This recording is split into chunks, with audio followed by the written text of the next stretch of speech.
Este es su programa En Nombre de la Democracia. Eugenio Ferrán, Lilian Mateo. Hemos rescatado en este programa a un viejo amigo. Tuvimos que decirle feliz Navidad, feliz Año Nuevo, feliz Día de la Amistad. Y un día de esto le vamos a decir feliz Día del Hombre. ¿Hay algún día para los hombres de celebración? Porque esta semana, el próximo domingo, el próximo lunes, cae 8 de marzo, Día Internacional de la Mujer. Domingo, cae domingo. Pero aquí tenemos un varón, y qué buen varón, señores, porque el panorama de República Dominicana, uno lo vive planteando, teorizando todos los días, pero de vez en cuando hay que conversar con personas como el doctor Manuel Soto Lara, miembro del Foro de Presidentes de Partidos Políticos de la República Dominicana, un hombre que no sale de la Junta Central Electoral, y que pertenece a lo que se llama una oposición, que algunos sectores dicen que en este país no hay oposición, pero sobre todo, mi querido Eugenio Ferrán, televidentes y redevidentes, iniciamos un nuevo año, 2026, y nos gustaría que Manuel Soto Lara nos dé su visión de qué debe ser este 2026, porque particularmente para Lilian Mateo, este país en todos los órdenes sigue patas arriba. Buenos días. Buenos días, muy contento de estar con ustedes. En principio yo me iba a unir al comentario pensando que estaban hablando de un tercero, no de mí. Mira, Lilian, no es lo que ocurre en la República Dominicana. Con este reacomodo del nuevo orden mundial que se está dando, donde Estados Unidos está perdiendo la hegemonía, están emergiendo otras potencias, el mundo está al punto de un abismo, porque desafortunadamente es una coyuntura política, es una cuestión de geopolítica que reclama mucho del liderazgo político internacional.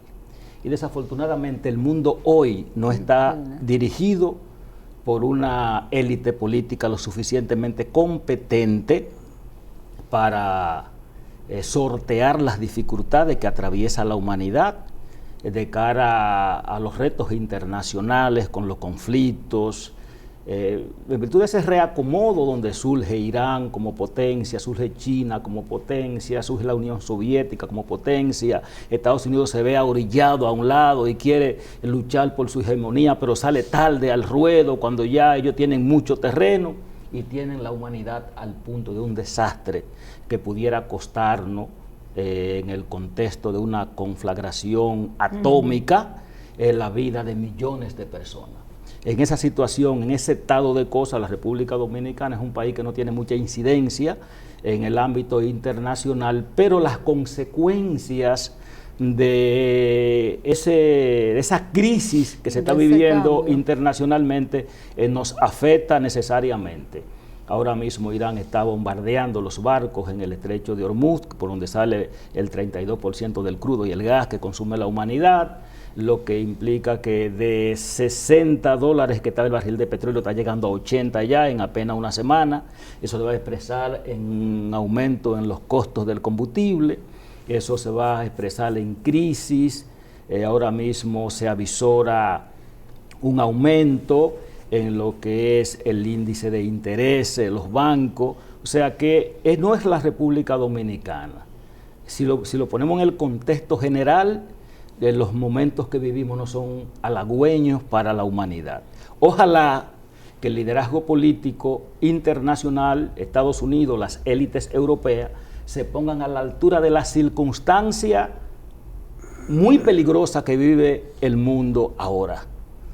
Ustedes ven lo que está pasando con Estados Unidos e Israel, que han hecho un bombardeo a Irán, las cosas no le salieron como ellos preveían, el Medio Oriente está cogiendo fuego, Estados Unidos está a 15.000 kilómetros de Irán, no tiene forma de bombardear desde ahí, tiene que sustentarse las bases que tiene en los alrededores de Irán, ya Irán está bombardeando todas esas bases, tiene un arsenal no nuclear, pero sí de misiles balísticos extraordinarios y de drones con lo que está asolando todo el mundo. Jerusalén amaneció en llama hoy. O sea, la situación mundial es compleja.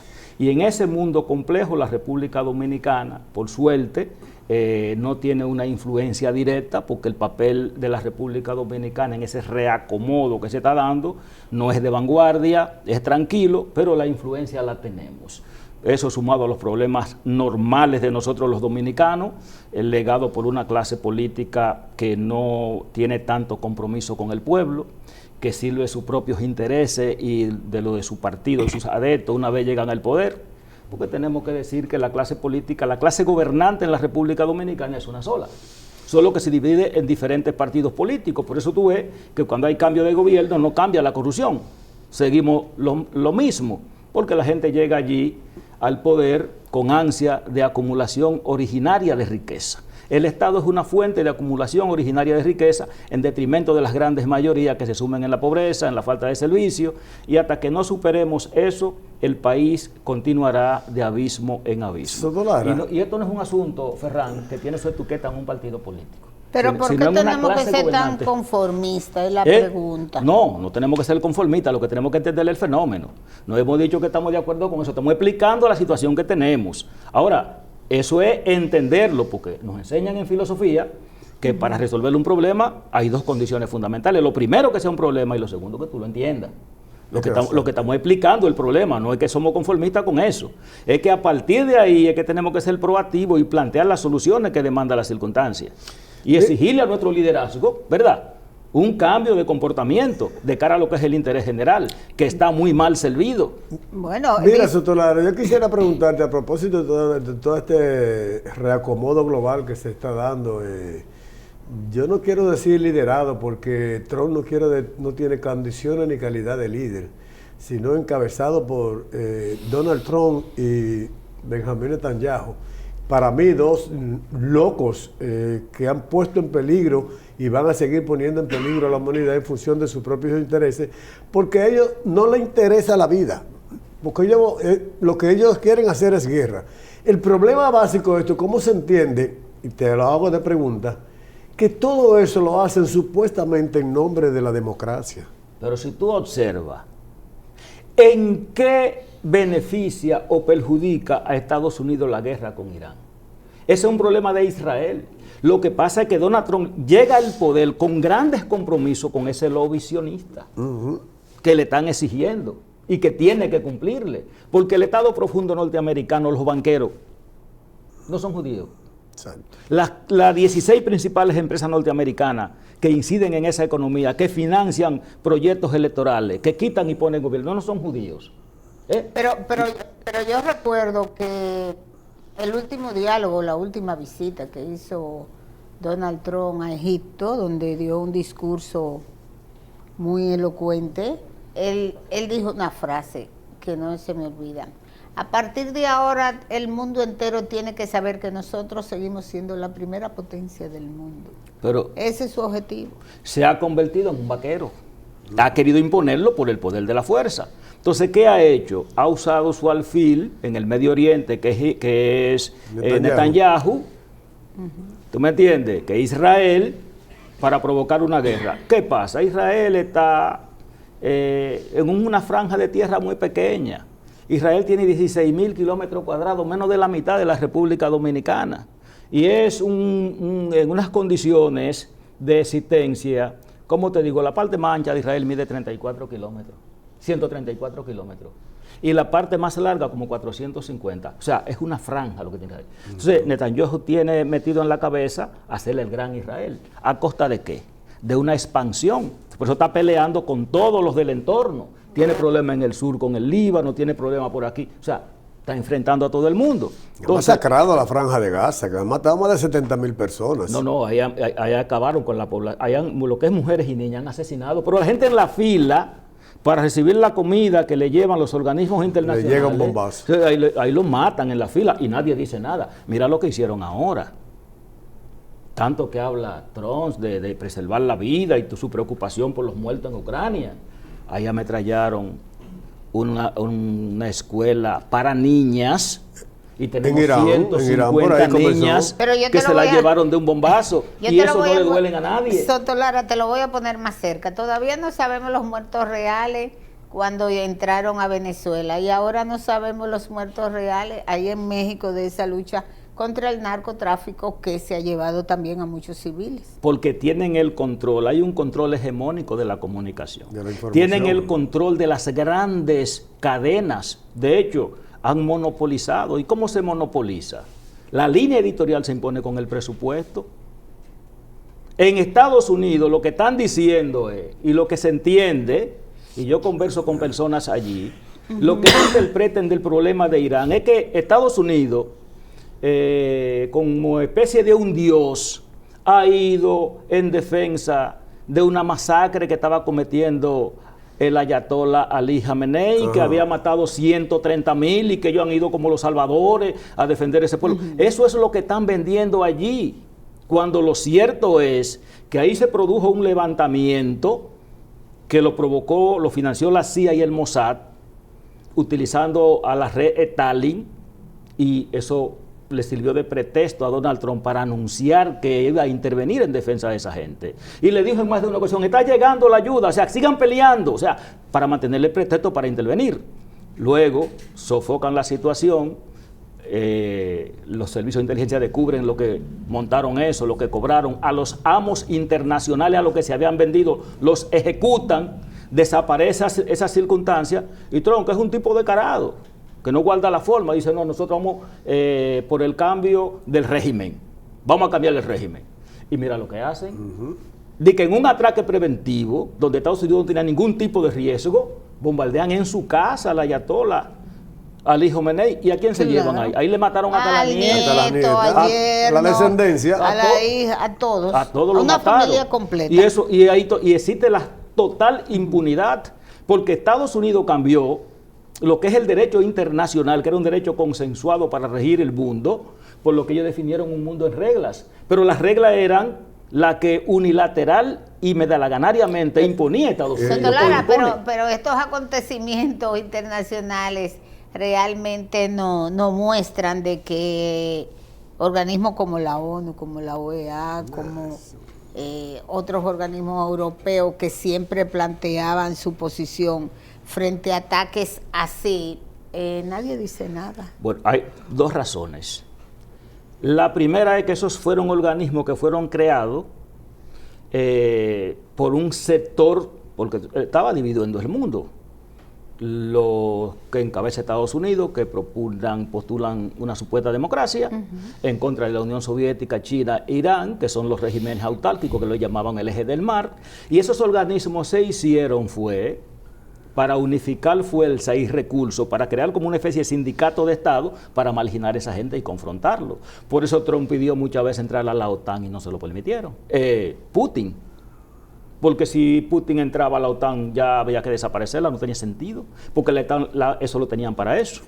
Y el otro elemento por el que tampoco se dice nada es porque el que paga manda. ¿Quién financia esos organismos? Estados Unidos. ¿Y quién va a protestar contra el amo? Ahí está el de la OTAN, Rutte, justificando todo eso, diciendo que Irán representaba un peligro para Estados Unidos, a 1,000 kilómetros de distancia. Y los misiles que tienen cubren 3,000 y 2,500 kilómetros. ¿Cómo lo iban a hacer? Exacto. ¿Cómo lo iban a hacer? ¿Cómo era el peligro? Porque si Irán tuviera la posibilidad de meterle misiles a Estados Unidos, estuvieran cayendo. Seguro que estuvieran cayendo ahora. Mira. Porque ellos cometieron el error de eliminar el elemento de conciliación y de negociación, porque Ali Khamenei, por su concesión religiosa, era el conciliador. Era la persona que ellos tenían para negociar y para hablar. Al decapitalizar el régimen, ellos no saben con quién se van a sentar ahora. Y ahora dice Trump que la guerra puede durar 4 semanas.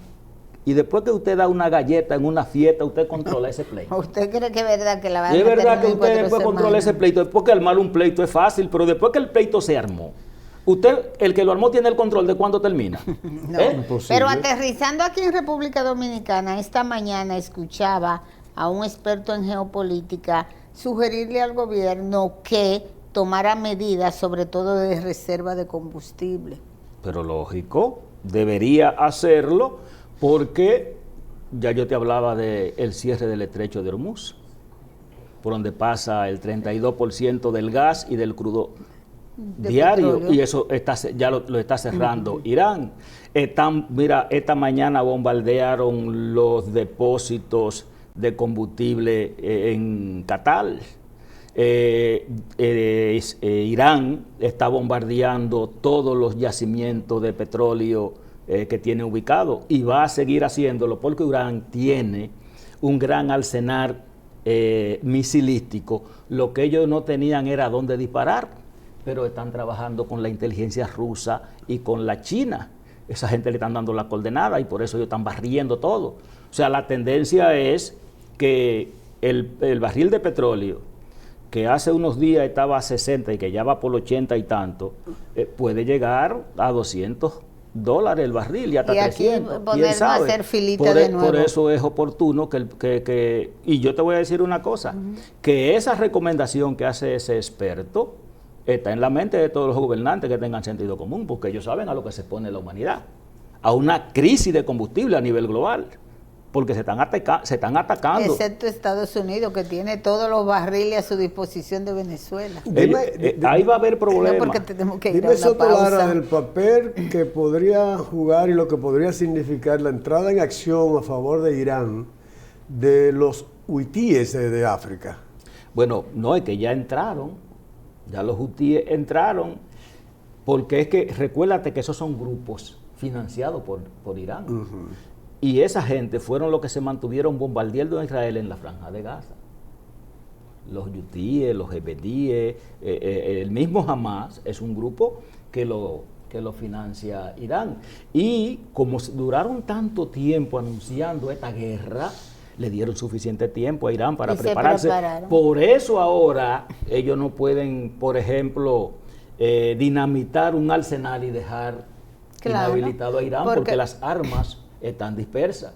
El mismo Hezbollah ya está entrando en escena también. Sí, porque le entraron al Líbano ya. Ellos empezaron a bombardear al Líbano tiene 2 días. Y ya está hablando de Netanyahu, que está corriendo en Inglaterra, porque antes de que tiraran el tiro está para allá, no está en Jerusalén. No, porque acuérdate se fue. Que Irán hace 2 días dijo que tiene una arma nuclear que no la ha utilizado. Ellos no le han puesto el nombre de nuclear. Ellos se te van a dar una sorpresa que tienen la mejor mano, lo han utilizado. Pero ahora se produjo un temblor de tierra de 4 grados, muy en la superficie, eso fue anoche, y se está investigando por qué se cree que fue un ensayo de una bomba atómica de Irán. Porque como estaban diciendo que Irán tenía bomba atómica, pero cuidado con eso, porque recuerden que son narrativas de falsa bandera para justificar las intervenciones y los crímenes. Por ejemplo, este periodista que siempre ha estado a la vanguardia últimamente ha denunciado que hay una estrategia de la CIA y del Mossad para producir unos atentados en poblaciones civiles que van a matar cientos de personas para acusar a Irán, pero lo van a hacer en poblaciones de países que no están en la guerra para que entren en contra de Irán. O sea, por eso todas las cosas que tú oyes que dicen, uno no las puede asumir así, porque muchas veces lo que están es instalando un discurso para crear las condiciones objetivas para luego yo actuar sobre eso y legitimar sus actuaciones. Claro. Sí. Bueno, señores, vamos a una pequeña pausa y en breve retornamos para aterrizar aquí en República Dominicana.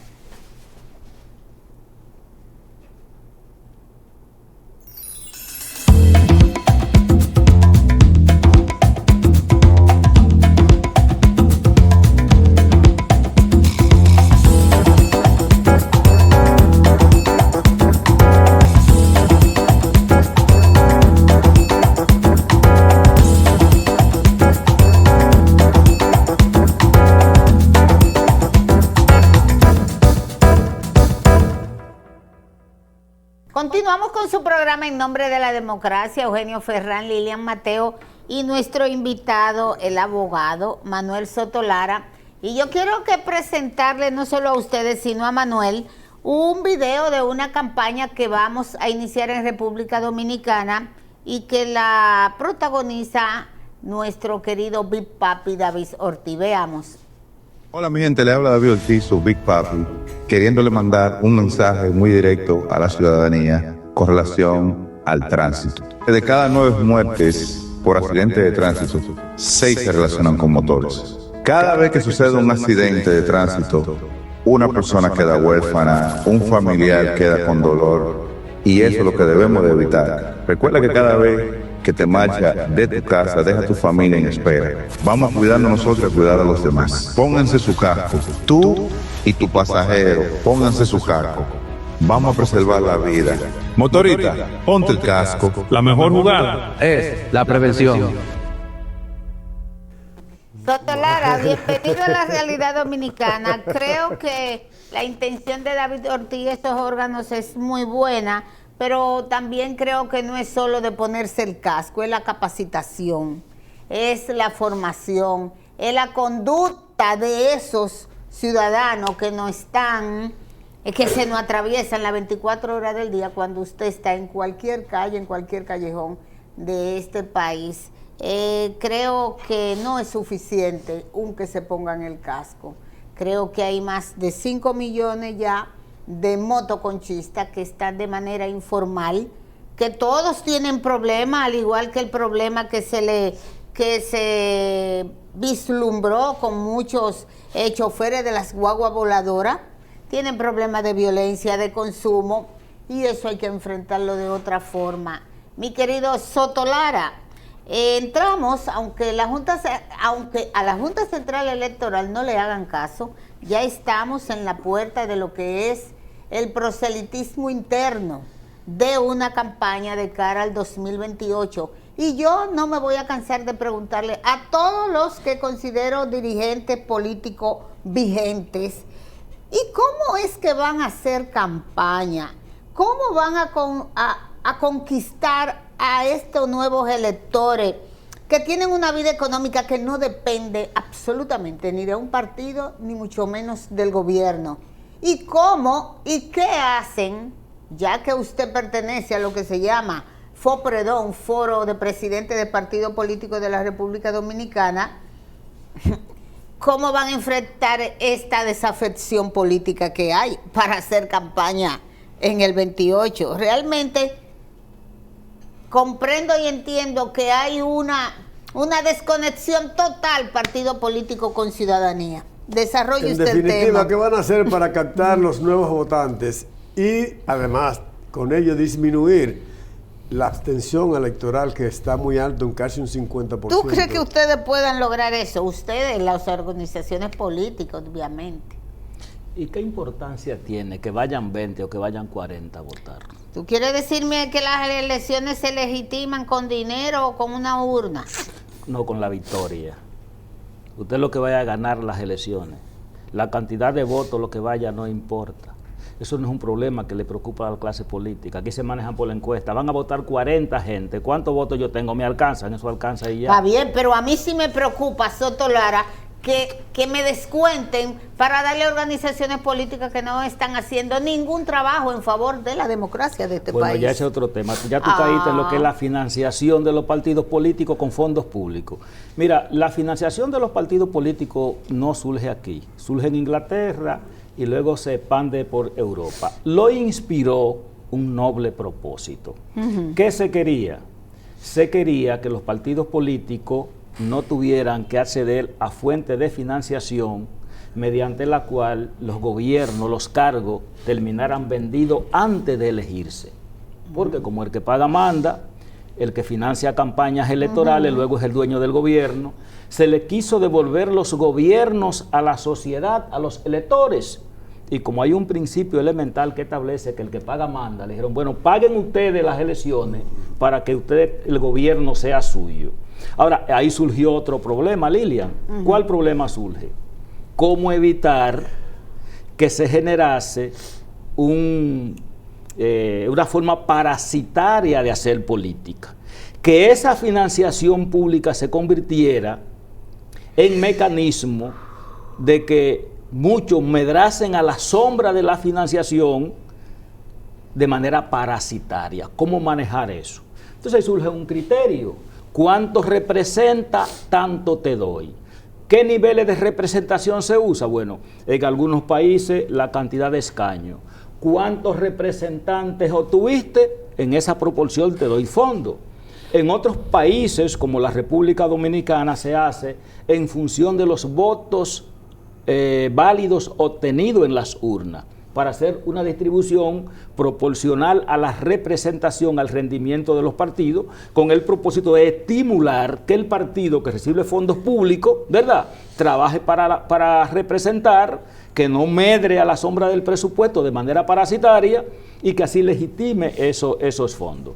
Desafortunadamente, la falta de controles en la República Dominicana no ha permitido que los fines nobles que inspiraron ese deseo de financiación se materialice. Tenemos financiamiento del narcotráfico. Ahora, ¿por qué eso ocurre?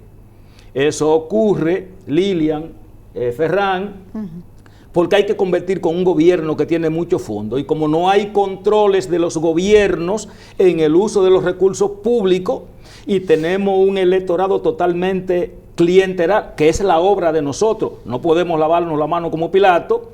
Entonces, para tú competir en el mercado electoral con el gobierno que tiene el presupuesto público al servicio de sus intereses electorales, tú no puedes poner gente que tienen muchos valores éticos, morales, compromiso social, porque eso no importa en esta comunidad electoral. Aquí la posibilidad de tú obtener una curul parece proporcional al dinero que tú llevas en la bolsa. Siendo así las cosas, tenemos una de las elecciones más caras del mundo, y en el marco de la competencia que se da en un sistema así, obviamente el dinero del lavado de activos, producto de narcotráfico, diferentes prácticas criminales, entra al ruedo. Tú observas, por ejemplo, en el actual gobierno, ¿cuántos funcionarios electos tienen problemas de narcotráfico? Pero al más alto nivel tenemos a los funcionarios que eran los recolectores de campaña, que fue los canales a través de los cuales metieron esos dineros a la campaña, que también están embarrados, se están escudando en los altos cargos que tienen, pero son extraditables inclusive. Ahora, ¿para qué fue eso? O para competir con un PLD, con un gobierno que estaba ahí, que ustedes saben cómo se manejó, que se robó el 50% del presupuesto, que tenemos expedientes ahí que están buscando dónde está el dinero que se robaron y no lo van a encontrar porque está invertido en campaña. Entonces, a eso es lo que tenemos que ponerle atención. Es a eso. Tenemos un sistema electoral con el voto preferencial que encarece las elecciones. Tú primero, para ser regidor en el Distrito Nacional, Santo Domingo Este, en esos grandes municipios, tú tienes que tener 5 y 6 millones de pesos para tú hacerte candidato, para competir a la interna. Y si tienes 20 millones también lo gasta. Y si aparece uno con 40 millones, no participe, que no va para ninguna parte. Y después que tú te haces candidato a lo interno de tu partido, tienes que buscar otro saco de billetes para competir entonces con los tuyos y con los de afuera, para obtener la nominación. Y después que tú gastas todo ese dinero en una campaña electoral y tú te juramentas en el cargo, ¿cómo tú recuperas ese dinero? Porque si fueran personas con un perfil duartiano, que fueran allí a sacrificar su patrimonio por servir a la patria, pero gente que lo ve como negocio y que gasta tanto dinero, cuando llegan, ¿a qué van? Van a delinquir. Pero si esa es la cultura que va a continuar, seremos un pequeño México. Nosotros estamos peor de ahí. Nosotros estamos peor de ahí. Porque ¿qué es lo que pasa? Señores, tenemos que tener controles. La Junta Central Electoral hay que fortalecerla para que ejerza controles de fiscalización de los gastos de campaña. Pero está bien, pero yo te voy a decir pero una además, cosa. Espérate. El primer poder del Estado, ¿cuál es su función? Legislar, fiscalizar y representar.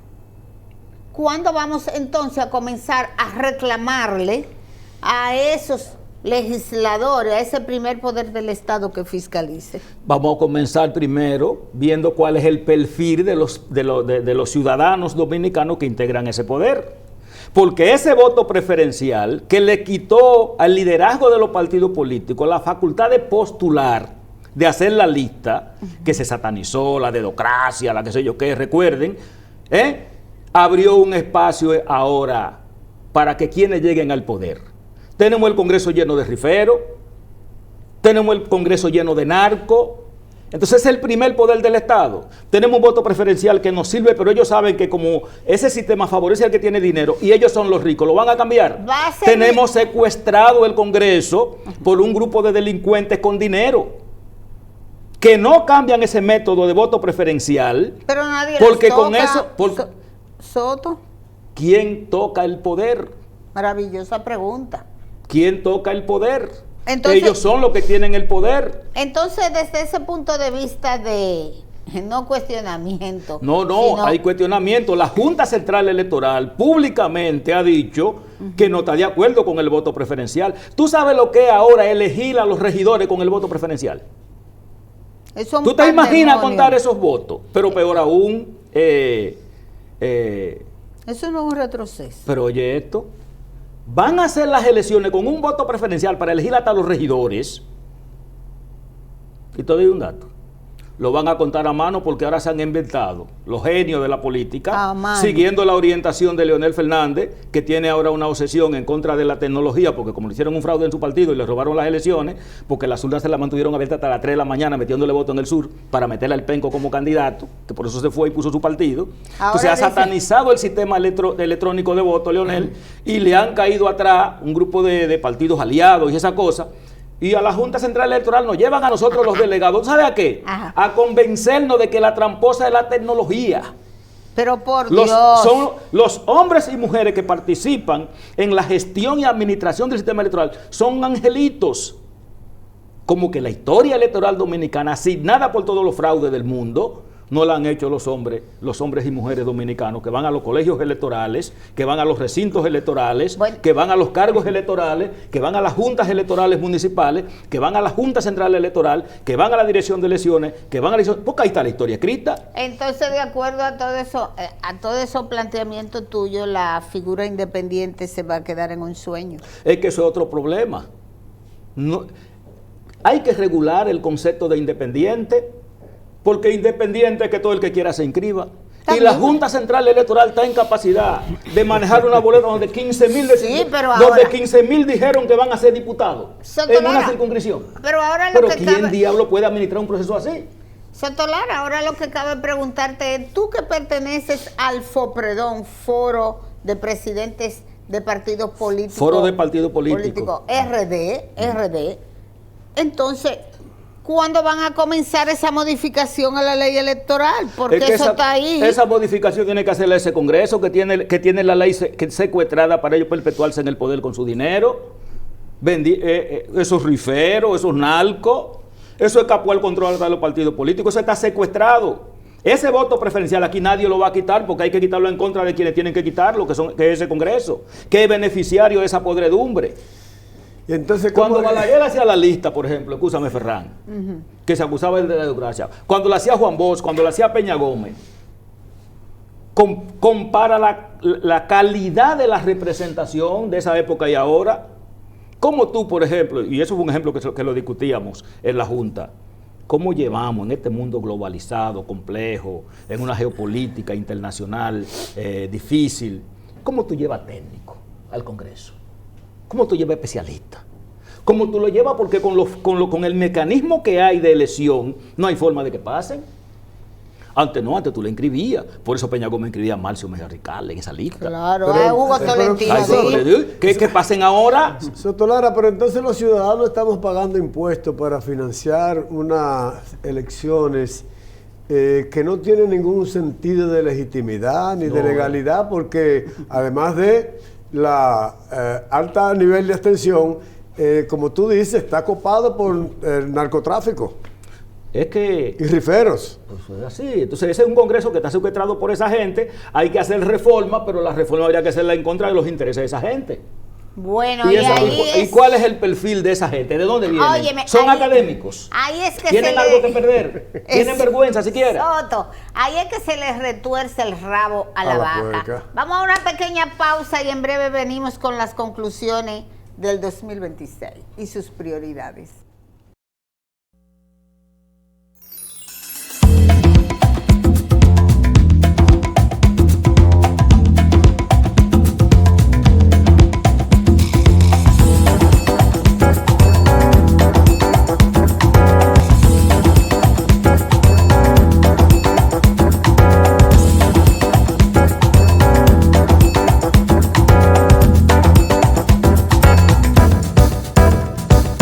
Eugenio Ferrán, Manuel Soto Lara, Lilian Mateo aquí en nombre de la democracia, y yo como dominicana tengo legítimo derecho a estar preocupada en el inicio de un nuevo año por cuáles serán las prioridades de nuestro país, porque hace apenas unos días, digamos que la semana pasada, el presidente de la República ante el Congreso Nacional rindió cuenta, constitucionalmente hablando, pero no me dijo a mí cuáles son las prioridades que debemos tener como país para seguir avanzando. En función de eso, mi querido Soto Lara, dime cuáles serían las prioridades, sobre todo en materia migratoria, que debíamos tener aquí en República Dominicana. Lo primero que yo entiendo que debe hacer el gobierno sobre esa política migratoria que tiene, que no funciona, es ejercer política de fiscalización y control efectiva en contra de la corrupción que se da. Pero di cómo se hace eso, porque a lo mejor nadie lo entiende. Tiene que haber inteligencia y contrainteligencia. No es verdad que aquí pueden estar como estamos, que todos los haitianos andaban antes con 15,000 pesos, ya creo que eso anda por 30, en efectivo en un bulto para salir a la calle, porque el que no anda con ese dinero se lo llevan para la frontera. O sea, que la política migratoria de repatriación de ilegales, que todos sabemos que son inmensamente haitianos, la mayoría, ¿verdad? Se ha convertido en un negocio para un grupo de ciudadanos dominicanos que desafortunadamente deberían servirle mejor el interés general del país. O sea, tú quieres decirme a mí que sacaron de las portadas de los periódicos lo que es el traslado en jipeta, en bus y hasta en motoconcho de esos vecinos haitianos, pero que continúa. Hay dos cosas. Eso se divide en dos. ¿Cómo entran al país? ¿Cómo lo traen? Tú explicaste. Aquí hay un general que tiene un minibús, que pasa, no, es el minibús del general y eso no se toca. Maravilloso. Y trae haitianos que le cobran 35 hasta 50,000 pesos a un solo para traerlo aquí al paraíso.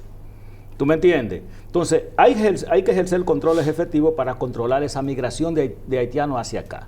Pero hay otro problema, que es el problema de la repatriación, que se ha convertido en un mercado, se ha convertido en un negocio. La política de segregación, la política de repatriación de haitianos, se ha convertido en un negocio que está haciendo rico a mucha gente, en detrimento de una población haitiana muy vulnerable y trabajadora que está aquí, haciendo los trabajos más difíciles, los trabajos peor pagados, y entonces están trabajando para una mafia que debería ejercer una política de control migratorio, pero que ha convertido eso en un negocio para lucrarse.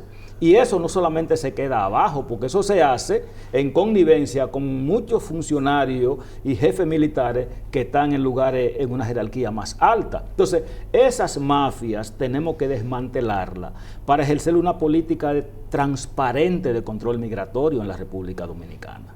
No es que el gobierno no tenga interés en que se haga bien, es que aquellos malos dominicanos a quienes se ha confiado la tarea de hacer ese trabajo no lo están haciendo bien porque lo han convertido en un negocio para lucrarse. Entonces, yo he venido escribiendo de ese tema porque a mí me han llamado, ay, mira, fulano está en tal destacamento, hay que llevar 15,000 pesos y no lo van a llevar para Haití. Y efectivamente llevan los 15,000 pesos y la persona regresa. Entonces, o cuando se lo llevan, hay que mandarme 30 o 40 para que me lleven allá. O sea, eso es, ahí es que el gobierno tiene que poner ¿De qué ha servido toda esta política que el presidente ha impulsado con todos estos recursos que ha puesto en la frontera, tecnología, haciendo muros y los guardias, de 11,000 guardias ahí en la frontera? ¿De qué ha servido todo esto? Ferran, antes mandar a un guardia para la frontera Era un castigo. Ahora es un premio. Ahora lo mandan para que se haga Para rico. hacerse millonario. Y eso lo sabemos. Y es eso lo que tenemos nosotros que tomar en carta. O sea, nos jodimos entonces. Porque un haitiano que está aquí ilegalmente, es lógico, y eso ocurre en cualquier país del mundo, que dentro de los controles migratorios, si es agarrado, se repatria a su país. Eso es normal.